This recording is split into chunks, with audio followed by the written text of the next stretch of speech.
नमस्कार, मैं हूं भुवनेश सेंगर। आप देख रहे हैं वारदात। क्या कोई फूल से मासूम बच्चों का भी कत्ल कर सकता है, वो भी सिर्फ अपना मकसद पूरा करने के लिए? ये सवाल तब बेमानी हो जाते हैं जब बात चलती है कोल्हापुर की उन 3 सीरियल किलर मां बेटियों की, जिन्होंने 1, 2 या 3 नहीं बल्कि कुल 42 छोटे छोटे बच्चों को तड़पा तड़पा कर मार डाला। यकीन मानिए, यह आजाद हिंदुस्तान में किसी औरत का पहला चेहरा है जो इतना भयानक है, और तभी ये आजाद हिंदुस्तान में फांसी पर चढ़ने वाली पहली औरतें बनने जा रही हैं।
उनके सामने निठारी का नरपिशाच भी पानी भरता है, क्योंकि वो हैं दुनिया की सबसे खौफनाक कातिल। उनके सामने पंजाब का सीरियल किलर दरबारा सिंह भी शर्मिंदा है, क्योंकि उनसे खतरनाक इस दुनिया में कोई नहीं। उनके सामने चेन्नई का खौफ ऑटो शंकर भी पौना है, क्योंकि वो हैं कोल्हापुर की जल्लाद बहनें। अगर मैं ये रेणुका और सीमा जिनको आज फांसी की तय की गई है, अगर उनकी मैं तुलना पुतना राक्षसिनी करूं तो पुतना राक्षसिनी का भी इंसल्ट हो जाएगा। जिस बेरहमी से ये आरोपी मारते थे कि हमारे देश में आज पहली बार मैंने ऐसे देखा कि महिला इतनी क्रूर हो सकती। इनको शायद महिला भी कहना तो महिलाओं का अपमान हो जाएगा। देश के सबसे चर्चित सरकारी वकील उज्जवल निकम जिनका जिक्र करते हुए भावुक हो जाएं, जिनकी तुलना वो राक्षसी पूतना से करें और जिन्हें वो अजमल आमिर कसाब से भी हटकर बताएं, उनके बारे में सोचना भी मुश्किल लगता है। और शायद यही हिंदुस्तान की इन सबसे खौफनाक कातिल बहनों और उनकी मां की पहचान है।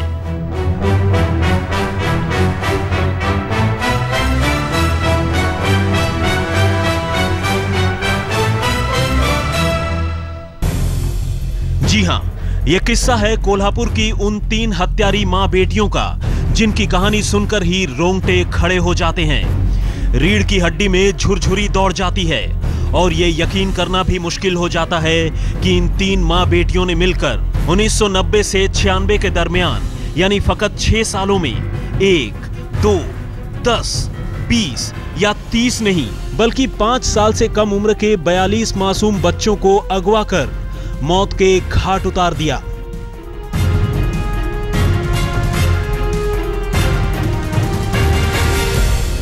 मगर क्या करें, यही सच है। और अब इसी सच की बदौलत राष्ट्रपति तक ने इन्हें फांसी पर लटकाए जाने के देश की सबसे बड़ी अदालत के फैसले पर अपनी मुहर लगा दी है। लेकिन सवाल यह है कि आखिर ये 3 मां बेटियां ऐसा करती क्यों थी? क्यों वो चुन चुन कर छोटे छोटे बच्चों को ही अपना निशाना बनाती थी?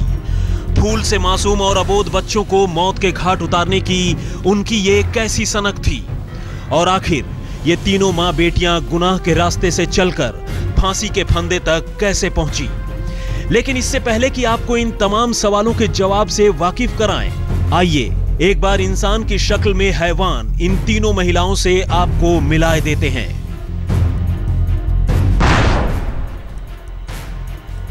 नाम अंजना गावित, पहचान 42 मासूमों के कत्ल की गुनहगार, पता 1997 में मौत। नाम रेणुका गावित, पहचान अंजना की बड़ी बेटी और 42 मासूमों की कातिल, पता यरवदा जेल पुणे। नाम सीमा गावित, पहचान अंजना की छोटी बेटी और 42 मासूमों की कातिल, पता यरवदा जेल पुणे। जिन मासूम बच्चों की किलकारियों से निष्प्राणा में भी जाना जाते हैं, वैसे ही मासूम बच्चों को ये माँ बेटियां बड़ी ही बेरहमी से मारती थीं।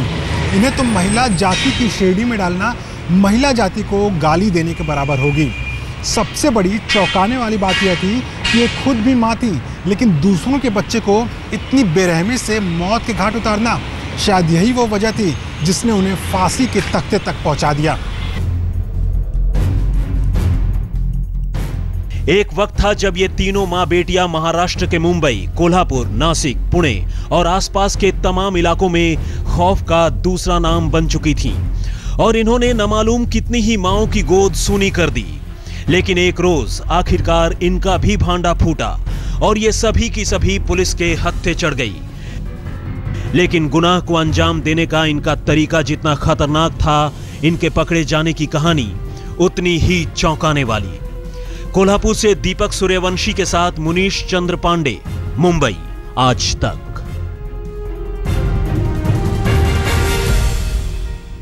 वो पूरे 6 साल तक महाराष्ट्र और गुजरात में घूम घूम कर बच्चों को मारती रही। पूरे 6 साल तक अनगिनत मासूमों के मां बाप अपने कलेजों के टुकड़ों पर रोते रहे। खास बात यह कि उनके निशाने पर हमेशा 5 साल से कम उम्र के बच्चे ही होते।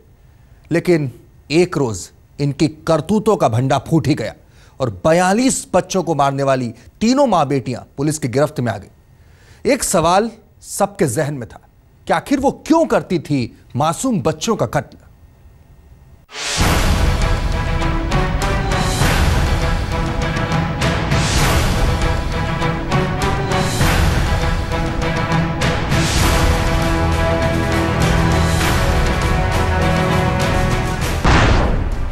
साल 1996, जगह कोल्हापुर का बस स्टॉप। यही वो दिन थे जब शहर की इस भीड़ भाड़ वाली जगह पर एक लाश मिली थी, सिर्फ 2 साल के एक मासूम बच्चे की लाश। लेकिन ये लाश जिस हालत में बरामद हुई वो बेहद चौंकाने वाली थी। इस बच्चे को किसी ने बिजली के खंभे पर पटक कर उसे मौत के घाट उतार दिया था। दूसरे लफ्जों में कहें तो बच्चे को कातिल ने एक खंभे पर ऐसे दे मारा था कि उसके जिस्म के टुकड़े टुकड़े हो चुके थे। अब सवाल यह था कि एक 2 साल के मासूम के साथ भला किसी इंसान की ऐसी क्या दुश्मनी हो सकती थी कि वो बच्चे को इतनी भयानक मौत देता। और बस इसी सवाल का पीछा करती हुई जब कोल्हापुर पुलिस इस बच्चे के कातिलों तक पहुंची तो जो कहानी सामने आई उसने न सिर्फ पुलिस वालों को बल्कि कोल्हापुर समेत पूरे महाराष्ट्र को चौंका दिया। पुलिस को पता चला कि कातिलों का शिकार हुआ बच्चा दरअसल कुछ रोज पहले ही चोरी चला गया था। लेकिन इससे पहले कि पुलिस इस बच्चे को बरामद कर पाती, उसकी हत्या कर दी गई। वैसे ये बच्चा अकेला नहीं था जिसे चुराए जाने के बाद किसी ने मौत के घाट उतार दिया था, बल्कि कोल्हापुर, सतारा, नासिक, पुणे और आसपास के कई इलाकों से बच्चे रहस्यमयी तरीके से गायब हुए और फिर मार डाले गए थे। लिहाजा सरकार ने इन मामलों की जांच सीआईडी के हवाले कर दी और तब जल्द ही सीआईडी ने इस सिलसिले में अंजना गावित नाम की एक महिला और उसकी 2 बेटियों रेणुका और सीमा को गिरफ्तार कर लिया। पहले तो ये तीनों ही बच्चे चुराने और उन्हें मारने के इल्जामों से इनकार करती रहीं, लेकिन जब पुलिस ने इनके साथ पकड़े गए रेणुका के पति किरण शिंदे को गिरफ्तार किया तो उसने सरकारी गवाह बनने की शर्त पर जो कहानी सुनाई उसे सुनकर लोग सकते में आ गए। दरअसल ये तीनों मां बेटियां चोरी और झपटमारी किया करती थी। लेकिन चोरी के दौरान पकड़े जाने से बचने के लिए इन बहनों ने जो तरीका इजाद कर रखा था, वैसा न तो इससे पहले किसी और ने किया और न ही किसी ने बाद में।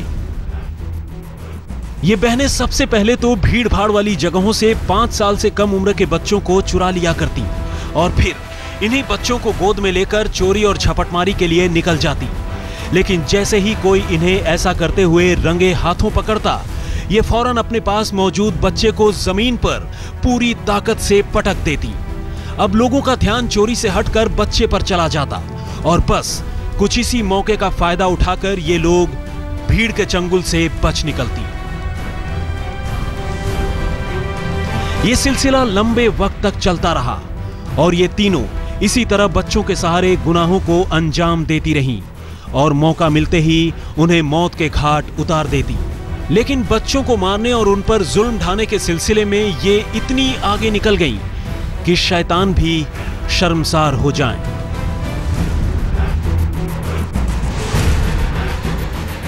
कोल्हापुर से दीपक सूर्यवंशी के साथ मुनीश चंद्र पांडे, मुंबई, आज तक।